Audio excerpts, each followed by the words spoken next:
2020년 새해가 밝고 첫 번째 위클리 마켓 리뷰 시작하도록 하겠습니다. 우선 지난주 리뷰를 시작해보면요, 지난주 초만 해도 작년이었죠. 지난주 초랑 지난주 말이 완전 분위기가 달랐던 한 주였는데요, 지난주 초에는 연말 분위기, 그리고 연말에서 연초로 넘어오면서 특별한 재료 없이 미중 무역 협상에 대한 낙관론이 이어졌었고요. 그에 따라서 주요 자산들은 리스크 온 분위기로, 약한 위험 선호 분위기로 움직이는 듯 했는데, 1월 3일에 미국의 이란 군부 실세 제거로 인해서 갑자기 시장의 분위기가 모두 바뀌었고, 위험 회피 심리가 시장을 지배한 한 주였습니다. 이란의 군부 실세, 거셈 슬레이머니라는 인물이었는데, 이란에서 군부의 정말 실세였고, 이런 실세가 제거됨으로 인해서 추가적인 리스크, 그리고 미국과 이란의 추가적인 공격이 있을 것이라고 시장은 예상을 했고, 거기에 따라서 통화 그리고 상품들 이런 쪽에서는 안전자산 위주로 가격이 많이 움직이는 모습이었고요. 그 중에서도 커머디티, 이라크가 오펙에서 2위 생산국이기 때문에 이라크에서 일어났던 이번 사건 자체가 원유 공급에 차질을 줄 것이라는 예상을 하고 원유 가격이 급등을 했고요. 또한 안전자산을 녹여지는 금의 수요도 늘면서 전년도 최고점을 또 갱신하는 모습을 보였습니다.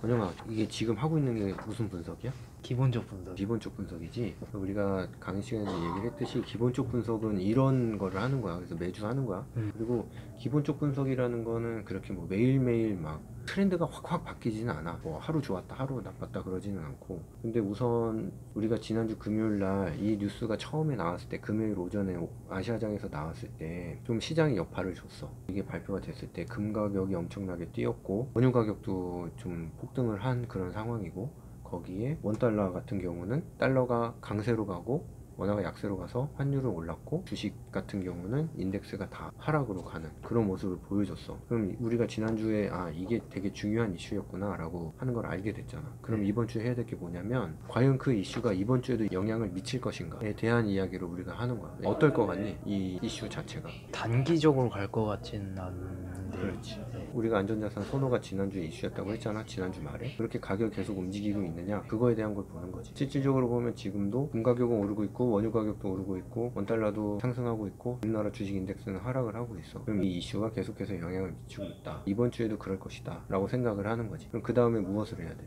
어떠한 식으로 우리가 매매나 투자를 통해서 돈을 벌 수 있느냐를 생각을 해야 되는 거야. 그래서 그거에 대해서 용구가 이번 주 예상 코멘트를 해줄 거야. 한번 들어보자.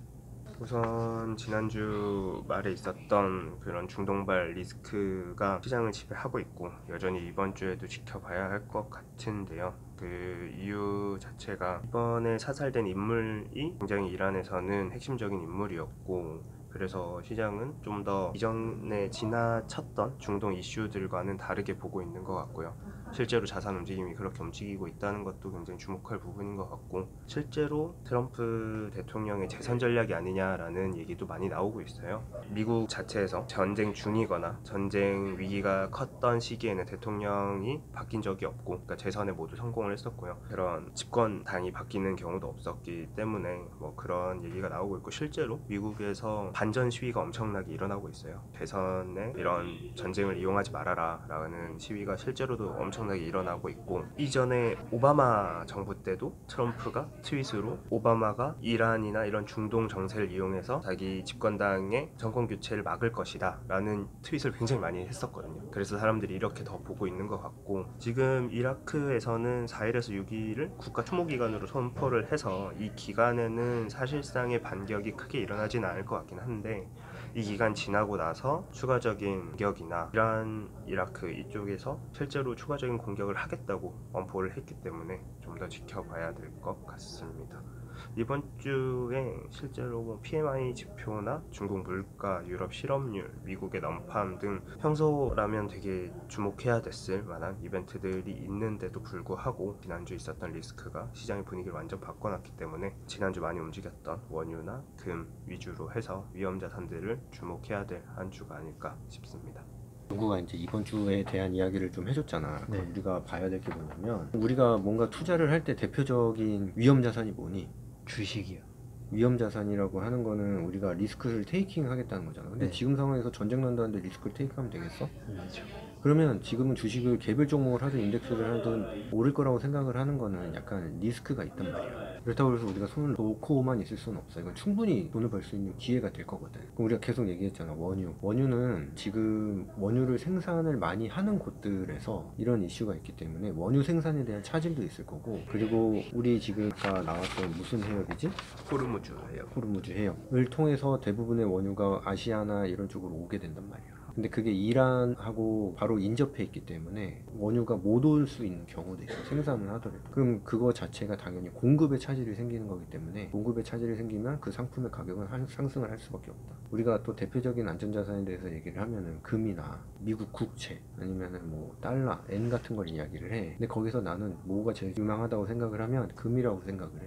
우리가 2020년 전망을 했을 때 예상했던 방향과 시장이 지금 반대 방향이잖아. 그렇게 되면은 시장이 좋은 쪽으로 갔을 때 움직일 거라고 예상한 자산들보다는 우리가 예상을 하지 못했던 다른 자산들이 더 크게 움직일 가능성이 커. 그래서 우리가 개인적으로 결정을 하기에는 주목해야 될 상품으로는 원유랑 금이 된다. 그럼 여기서 우리가 마지막으로 생각을 해야 될 거면 과연 그러면 이러한 상황이 언제 해결될 것인가에 대한 생각도 좀 해야 되잖아. 네. 근데 지금은 우리가 알 수가 없어. 앞이 지금 거의 미세먼지가 낀 서울 하늘과 같다고 볼 수 있어. 때문에 이거를 우리가 해결이 될 거라는 거를 성급하게 예단을 하지 말고 현재 시장 분위기를 따라가는 게 더 중요한 순간이라고 생각을 해. 그래서 지금 우리가 뭐 여러 가지 이야기를 했던 거랑은 조금 약간 반대의 분위기이긴 하지만 그거에 너무 신경 쓰지 말고 집착하지 말고 그냥 지금 있는 이슈를 당장은 따라가는 게 더 중요한 한 주가 될 것이다. 뭐 더 할 얘기 있니? 없어요. 아 그래? 너무 단호한데?